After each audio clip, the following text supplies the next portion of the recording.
Hey guys, what's going on? TBlake here. Today I'm showing you a side-by-side comparison of the Kevin Durant 6 versus the Kevin Durant 7. Now, if you guys aren't familiar with Nike basketball, the way that they work is they design their shoes around the specifications of their athletes, right? The three major athletes right now for the Nike basketball line are Kobe, Kevin Durant, and LeBron. So for each of those sneakers, they're going to fit the play style of each one of those players. So for Kevin Durant, he has a certain play style, and the sneaker reflects that. So I'm going to show you a side-by-side comparison of them.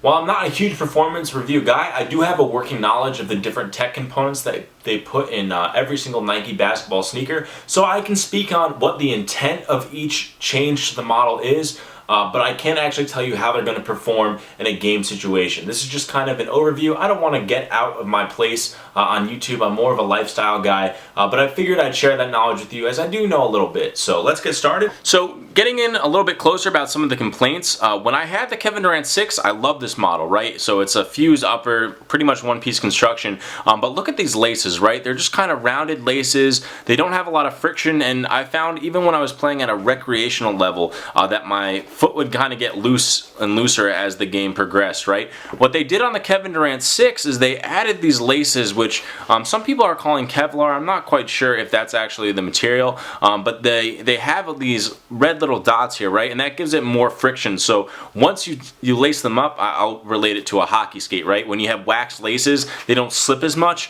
These don't slip as much at all. I've already kind of gone on a run with them, that kind of stuff, to get a good feel, and they don't slip at all as much. Add to that, they brought down the lockdown strap, right? So while this has your foot in there more firmly, a big thing Nike's about this year is called proprioception, and that concept relates to making your body feel more aware of where your foot is in the boot, right? Where your foot is in the sneaker, and for this reason it helps reduce injuries. So because of that aspect, it's kind of a thought process that it'll help. A lot of people thought that the Kobe 9 was designed as a way to help with his Achilles, right? It wasn't actually done that way. It was done to kind of propel this idea of proprioception, right? Because your body knows in the boot here, you're more aware of your ankle and its presence, so you're going to be less likely to have an injury. It's kind of like an emerging science, but Nike does everything with intent, right? So this is going to have Zoom Air as well. And what Zoom Air is, just like on this model, right? So there's all these fibers right here. They're little hypertension fibers, right? So they're constantly tense, and as you jump or put pressure on them, they put pressure back on you when you release, so you're going to be able to get more energy back out, right? So there's also going to be a unit in the forefoot here. You can't see it. It's not a visible air unit. There's also, just like on the Kevin Durant 6, this is no change. There's no air unit in the insole, right? Some have a unit in the back here, but it's going to be embedded here, which again, as your foot kind of pronates and hits that, it's going to propel you a little bit forward. That was the same construction, right? So you can't see this on the Kevin Durant 6, but there's that air unit in there as well, right?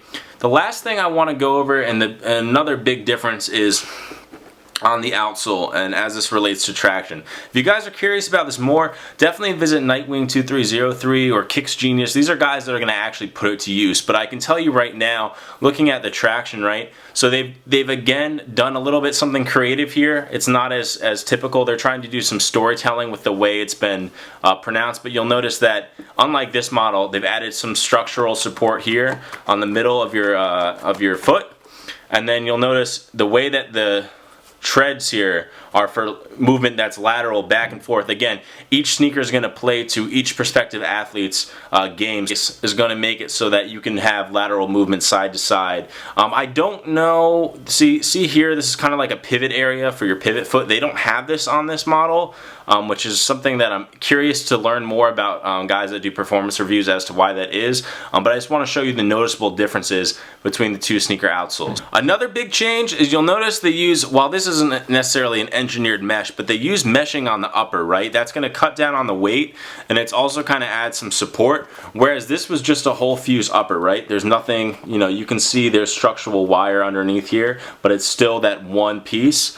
This sneaker, they kind of broke it up and they have the reinforcement around the toe. The other thing that's interesting is they reinforced the heel cup, which is going to allow for more support as you plant. The Kevin Durant 6, yes, it does have some support, but you'll notice around the collar, it's just a lot looser, right, than the heel cup they put on this. They reinforce it with a much thicker, this is kind of like a hybrid foam material. I'm not quite sure what the word would be for it, but it's much thicker, much more support. You're going to get that support if you're, posting up, because, Kevin Durant, he's a very versatile athlete. He's going to be driving, he's going to be cutting, he's going to be dunking, he's going to be posting up. So I'm sure Nike in designing this kind of gave him that extra feel. Alright guys, that's going to do it for the side-by-side comparison and brief performance overview of both the Kevin Durant 6 and the Kevin Durant 7. I hope you guys enjoyed this video. I'm really trying to bring different content to you guys, and while I recognize I'm not necessarily the performance guy, I really want to be able to help my guys that are, at my channel from a lifestyle perspective, learn a little bit more about the brand, learn a little bit more about cost structure, learn a little bit more about the performance specifications of a sneaker that, hey, we might be only lacing up to walk down the street. But I hope this, guys, helps you kind of formulate your opinion on the sneaker. And like I said, make sure you see a couple different reviews before you end up purchasing the sneaker as a basketball player. But for the guys that are wearing this as a lifestyle sneaker, I hope these reviews help. TBlake signing out. Peace.